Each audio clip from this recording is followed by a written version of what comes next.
est-ce que le consistoire central vous soutient ? Le consistoire central est un ensemble de personnes. Il y a des gens qui me soutiennent, il y a des gens qui me soutiennent moyennement, il y a des gens qui s'opposent à moi, qui ne me soutiennent pas du tout. Il y a un petit peu de tout, si vous me permettez cette expression. Eh bien, vous savez, des gens qui vous soutiennent et des gens qui s'opposent à vous, ça a toujours existé. J'en ai vécu des situations de confrontation, d'opposition, voire de confrontation violente. Rappelez-vous 2008, l'élection au poste de Grand-Main de France. Rappelez-vous d'autres situations antérieures. J'assume. Il n'y a que les gens qui ne s'engagent pas, qui n'ont aucun ennemi, aucun adversaire, et qui, quelque part, survivent à toutes les situations, parce qu'ils sont passés entre les gouttes d'eau. Alors, je voudrais à présent aborder votre travail comme Grand-Rabbin de France, vous en parliez à l'instant, avec votre équipe. Je le disais au début de cette émission, vous avez imprimé une nouvelle image au judaïsme français, plus moderne, plus dynamique, plus en phase avec la société française. Vous avez été de tous les combats, comme redonner un nouveau souffle au rabbinat français, réformer le séminaire israélite, rendre plus saine la filière de la cacheroute en France, se battre contre ceux qui voulaient interdire l'abattage rituel avec le grand rabbin Bruno Fison, le dossier des circoncisions avec le rabbin Moshe Levin qui est aussi votre porte-parole, celui des derniers devoirs dus aux morts avec le rabbin Claude Maman. Vous avez alerté les pouvoirs publics sur la résurgence de l'antisémitisme en France. Vous avez rendu visite à de très nombreuses communautés juives à travers toute la France. Un travail de tous les jours avec une équipe qui est à vos côtés depuis 4 ans et pour certains depuis bien plus longtemps. Qu'avez-vous envie de leur dire ce soir et que dites-vous aux Juifs de France qui vous ont soutenu et cru en vous pour tout ce que je viens d'énoncer ?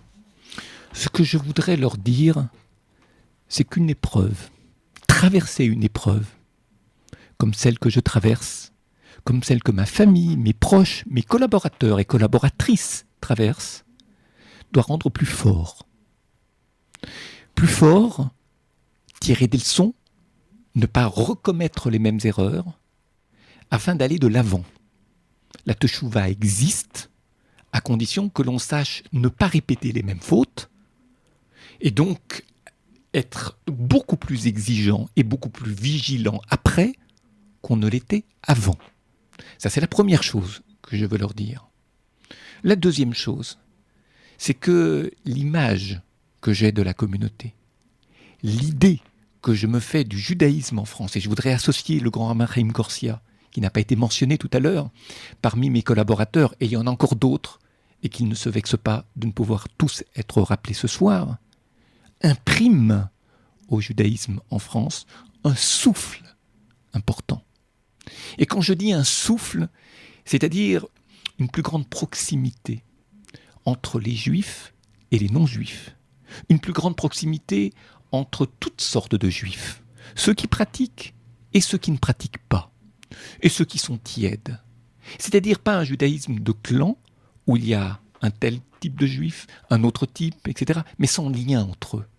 C'est un travail qui est très difficile, parce que cela exige du respect, parfois de la tolérance, beaucoup de patience, là où des gens veulent réussir très vite et valoriser leur réseau, parce qu'ils ont leurs intérêts. Et c'est vrai que ce travail doit être poursuivi. Et si la communauté m'accorde sa confiance, et si l'histoire me permet de continuer comme je le souhaite, d'aller de l'avant, vous avez parlé de l'école rabbinique, il y a un gros chantier qui a été confié au grand rabbin Olivier Kaufmann, et je l'épaulerai autant que peut se faire avec la commission administrative de l'école rabbinique, avec l'amitié, le soutien et la confiance du président du consistoire central. Et puis, le travail social, le travail interreligieux.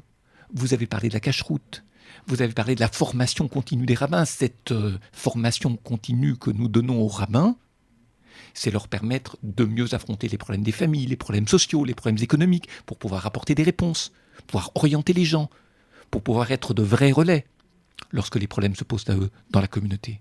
Le travail qui a été accompli déjà depuis quelques années maintenant, dans les hôpitaux, avec l'aumônerie des hôpitaux, est extrêmement important. Parce que nous savons que c'est dans les moments de souffrance que les gens réfléchissent, ont besoin des autres, veulent aller de l'avant, parfois ont des choix cruciaux à faire. Et l'aumônier des hôpitaux est là pour aider ceux qui sont en grande souffrance, ainsi que leurs familles. Je n'ai fait que recenser quelques tâches importantes. Il y en a beaucoup d'autres. Le travail dans les petites communautés, les voyages, les visites, les encouragements, les enseignements et surtout,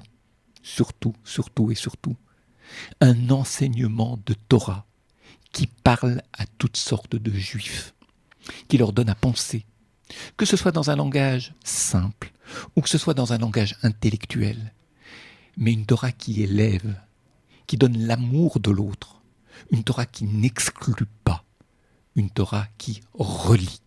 Et c'est cette Torah que je continuerai à enseigner chaque jour, chaque semaine, et peut-être après l'épreuve que je traverse.